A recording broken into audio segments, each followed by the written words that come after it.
الطاف حسین صاحب، پاکستان کے جو معاملات ہیں سماجی اور سیاسی دونوں معاملات پہ آپ کی بڑی گہری نظر ہے.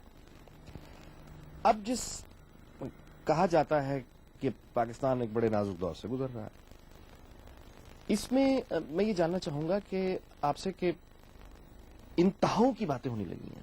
یعنی اب کی پاکستان کی بہت مثالیں پڑھنے میں آتی ہیں، ایڈیٹوریلز میں، کالمز میں، بیانات میں، اور انتہاؤں کی باتیں بہت زیادہ ہو رہی ہیں. تو آپ یہ فرمائیے گا کہ ایک تو یہ کہ ان معاملات کو آپ کس طرح سے دیکھتے ہیں، اور دوسرا یہ کہ آپ کے خیال میں ان مسائل کا حل کیا ہے؟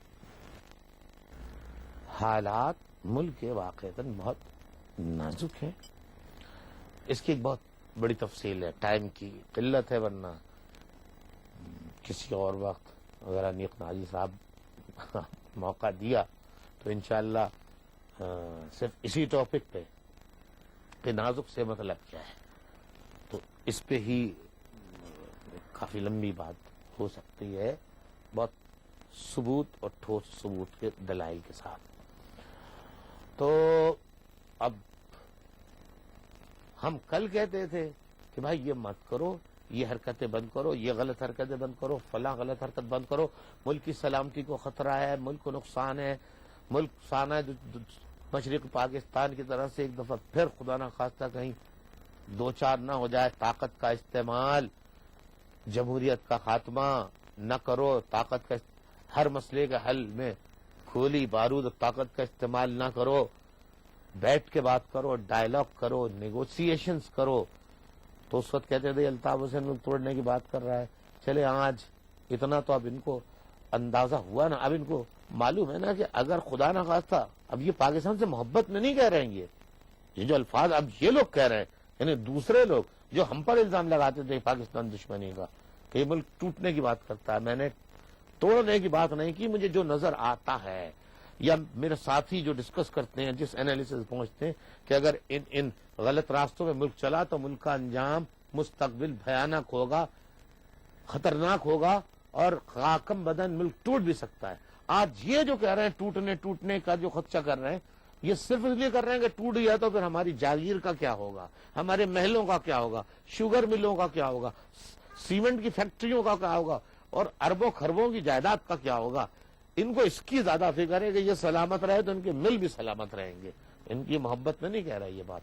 تو ایک بات تو یہ ہے کہ ان لوگوں نے بھی اب محسوس کر لیا، اس ایلیٹ طبقے نے، کہ ملک کے حالات بہت خراب ہیں اور ملک کی سلامتی کو خطرہ درپیش ہے.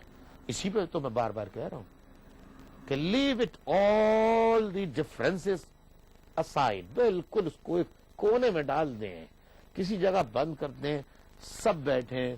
بلکہ میں آپ کے ذریعے انیق ناجی صاحب، صدر مملکت صاحب سے ایک مرتبہ پھر وزیر اعظم صاحب سے، شوکت علی صاحب سے اور وفاقی کابینہ سے کہتا ہوں، آپ آفر، صدر صاحب نے تو ایک دی ہے آفر، صدر پرویز مشرف صاحب نے، میں کہتا ہوں ایک دفعہ اور اوپن آفر دیں آل پولیٹیکل پارٹیز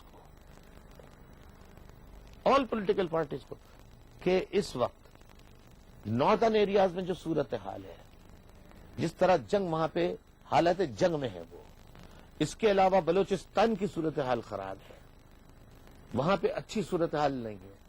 اسی طرح پورے ملک کے اندر چھوٹے صوبوں کو بے پناہ شکایات ہیں.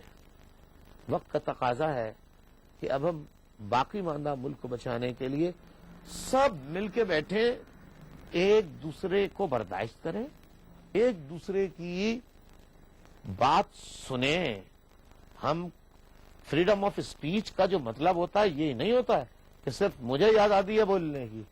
اگر مجھے تو انیق ناجی صاحب آپ کو جو اجازت ہے، اگر انیق ناجی صاحب آپ کو اجازت ہے تو پھر مجھے بھی اجازت ہے، پھر ہر پاکستانی کو اجازت ہے.